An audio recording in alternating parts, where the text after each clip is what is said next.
நடிகர் சந்தானம் நடித்துள்ள DD next level திரைப்படம் மே 16 இன் தேதி தியேட்டரில் வெளியாக உள்ளது. இப்படத்தில் சந்தானம், கௌதமேனன், செல்வராகவன், கஸ்தூரி உட்பட பலரும் முக்கிய கதாபாத்திரத்தில் நடித்துள்ளனர். இப்படம் குறித்து நடிகை கஸ்தூரி ரிஃப்ளெக்ட் பிரைம் என்ற யூடியூப் சேனலுக்கு பேட்டி அளித்திருந்தார். அதில் நடிகர் ஜெயம் ரவி கெனிஷாவுடன் ஐசரி கணேஷ் திருமண நிகழ்ச்சியில் கலந்து கொண்டது பற்றி தொகுப்பாளர் கேள்வி எழுப்பினார். அதற்கு பதில் அளித்த கஸ்தூரி, அது அவரின் தனிப்பட்ட விஷயம். ஜெயம் ரவி யாருடன் திருமணத்திற்கு வருகிறார், யாருடன் போகிறார் என்பதை தெரிந்து கொண்டு மக்கள் என்ன செய்யப் போகிறார்கள்? இதனால் நாட்டின் பொருளாதாரம் உயர்ந்து விடவா போகிறது? அது அவரின் தனிப்பட்ட விஷயம். ஆர்த்தி அவர்களின் அறிக்கையை படித்தேன்.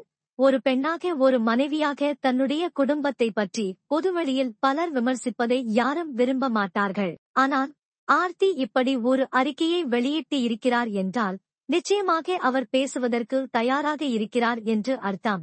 இதனால் இந்த கேள்விக்கான பதிலை நீங்கள் அவரிடமே கேளுங்கள். ஆனால் ஜெயம் ரவிக்கும் ஆர்த்திக்கும் இடையே என்ன பிரச்சனை நடக்கிறது என்பது அவர்களுக்கு மட்டும்தான் தெரியும். கணவன் மனைவி விவகாரத்தில் கருத்து சொல்கிறேன் என்று வந்து அவர்களின் குடும்பத்தில் நான் குழப்பத்தை ஏற்படுத்தி விடக்கூடாது என்பதற்காகவே இந்த கேள்வியை நான் தவிர்த்து வருகிறேன். இதையடுத்து தொகுப்பாளர் நயன்தாரா, வனிதா பற்றி பொது இடத்தில் தைரியமாக பேசிய கஸ்தூரி, ரவி, ஆர்த்தி பிரச்சனை பற்றி பேச தயங்குவது ஏன் என கேள்வி எழுப்பினார். அதற்கு பதில் அளித்த கஸ்தூரி, இந்த 2 விஷயமும் வேறு வேறு பிரச்சனைக்குரியது.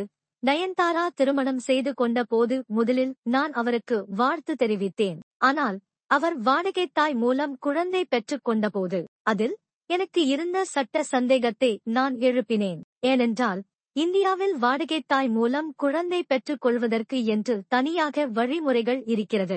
அதை பின்பற்றினார்களா என்று கேட்டேன். அதற்கு சுகாதாரத்துறை அமைச்சர் மா. சுப்பிரமணியம் அவர்கள் பின்பற்றினார்கள் என்று விளக்கம் கொடுத்தார். அதேபோல வனிதா முறைப்படி விவாகரத்து வாங்காமல் பீட்டர் பாலை திருமணம் செய்து கொண்டார். சட்டப்படி அது மிகவும் தவறானது. அவருடைய மனைவி எலிசபெத் என்னிடம் முறையிட்டு உதவி கேட்ட பிறகுதான் நான் அவர்களுக்காக பேசினேன். அதன் பிறகுதான் வனிதா, அது திருமணம் இல்லை, திருமண ஒத்திகை என்று கூறி பிரச்சனையை முடித்தார். யாராக இருந்தாலும் என்னை நேரடியாக அணுகி பேசினால் நிச்சயம் நான் அவர்களுக்கு உதவி செய்வேன். ஆகையால் நயன்தாரா, வனிதா விஷயம் வேறு. ரவி, ஆர்த்தி விஷயத்தில் நான் எந்த கருத்தையும் சொல்ல மாட்டேன் என்று கஸ்தூரி அந்த பேட்டியில் பேசியுள்ளார்.